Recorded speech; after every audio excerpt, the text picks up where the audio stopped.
Hello everyone, I am doctor Premlata. मेरा mission है आप सब लोगों को कंज्यूमर प्रोटेक्शन एक्ट के बारे में पूरी और सही जानकारी देना।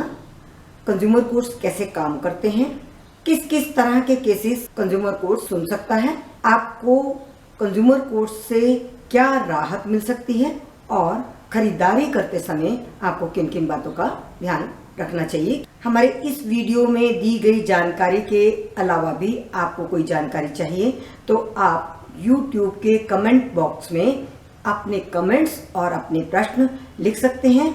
हम हर रविवार को एवरी संडे लाइव चैट में आपके प्रश्न सुनते हैं और उनके डायरेक्ट जवाब देते हैं। हमारे इस चैनल को सब्सक्राइब कर लीजिए, आइकॉन बटन को प्रेस अवश्य करिए ताकि हमारे फ्यूचर अपलोड्स आपको ऑटोमेटिकली मिलते रहें और हम आपसे जुड़े रहें।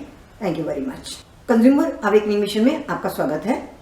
एक प्रश्न जो बार बार पूछा जाता है और ऐसे इंसिडेंट्स सामने आते हैं कि हॉस्पिटल में यदि कोई पेशेंट जाता है तो क्या हॉस्पिटल उनको एडमिट करने से मना कर सकता है। इस तरह के इंसिडेंट रोज हम देखते हैं कि कोई प्रेग्नेंट लेडी गई, उसको डिलीवरी के लिए कोई हेल्प नहीं मिली या हॉस्पिटल ने एडमिट नहीं किया, डिलीवरी ऑन रोड हो गई। इस तरह के इंसिडेंट हम रोज सुनते हैं। तो आज हम इस प्रश्न पर चर्चा करेंगे। पहली बात, यदि किसी हॉस्पिटल को, नर्सिंग होम को या डॉक्टर को लाइसेंस मिला है प्रैक्टिस करने का तो उसकी मॉरल ड्यूटी बनती है एथिकली भी कि वो पेशेंट को इमीडिएटली फर्स्ट एड दे। जैसे ही कोई इमरजेंसी में केस आता है तो उसको फर्स्ट एड तो उस क्लिनिक को देनी ही चाहिए, क्योंकि ऐसा नहीं होता कि किसी हॉस्पिटल में फिजिशियन ना हो या सर्जिकल इक्विपमेंट्स ना हो। इन सब बातों के लिए बाद में हम चर्चा करेंगे कैसे रिफ्यूज किया जा सकता है, किंतु फर्स्ट एड और इमरजेंसी फैसिलिटी हर एक के पास होती है, वो तो एथिकली मॉरली देनी ही चाहिए, उसके लिए रिफ्यूज नहीं करना चाहिए। दूसरी बात, यदि किसी हॉस्पिटल के पास उस पर्टिकुलर डिजीज के लिए अरेंजमेंट नहीं है, इक्विपमेंट्स नहीं है या पैनल पे उस तरह के डॉक्टर्स स्पेशलिस्ट नहीं है, इन दैट केस मना कर सकते हैं और ये कह सकते हैं कि हमारे पास इस पर्टिकुलर डिजीज के लिए या इस पर्टिकुलर इलाज के लिए सारी व्यवस्था नहीं है, तो वो दूसरे किसी हॉस्पिटल में रेफर भी कर सकते हैं। दूसरे जिस हॉस्पिटल को वो रेफर करते हैं उनको फोन कर सकते हैं, उनको अरेंजमेंट करने के लिए कह सकते हैं और बता सकते हैं कि हम पर्टिकुलर पेशेंट को आपको रेफर कर रहे हैं, और वैसे भी मना कर सकते हैं कि हमारे पास ऐसी व्यवस्था नहीं है।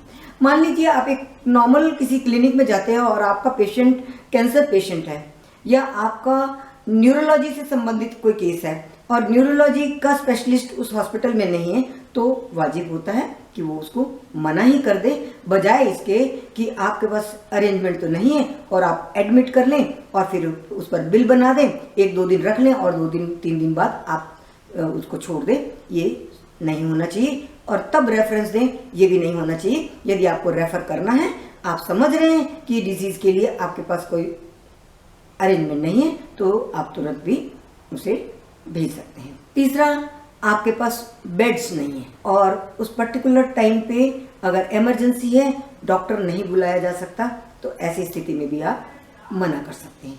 अब प्रश्न ये होता है कि पेशेंट ये कहता है कि हमें कैसे पता होगा कि उस समय पर्टिकुलर टाइम पे उनके पास डॉक्टर नहीं था या बेड नहीं था। खासतौर पे बेड के लिए बात होती है कि बेड नहीं था, ये कैसे सुनिश्चित हो। यदि आपको संशय है कि आपको नुकसान हो गया, आपको हॉस्पिटल में एडमिट नहीं किया गया, आप शिकायत करिए।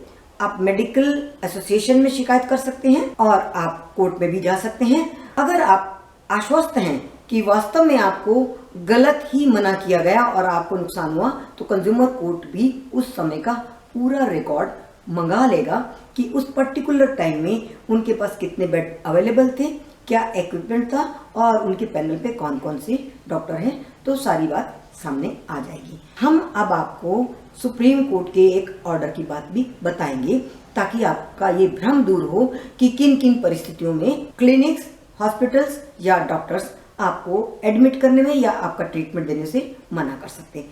सुप्रीम कोर्ट का एक ऑर्डर था 68 में एक केस में सुप्रीम कोर्ट ने 3 पैरामीटर्स तय किए थे कि डॉक्टर को क्या करना चाहिए।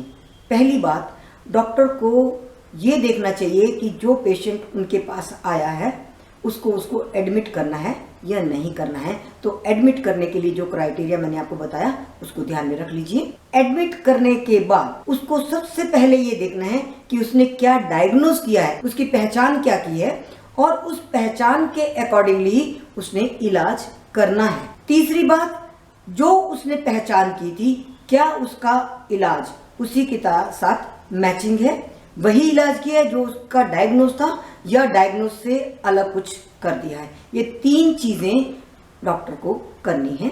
तो ये 3 पैरामीटर्स हैं, ये कसौटी है कि कैसे कोई डॉक्टर केस लेने से मना कर सकता है और यदि लेता है तो उसे क्या क्या करना चाहिए। तो फ्रेंड्स, बने रहिए हमारे साथ, हमारे वीडियोस को अधिक से अधिक शेयर करिए, पसंद हो तो लाइक करिए। हम फिर मिलेंगे किसी नए इश्यू के साथ। Thank you very much.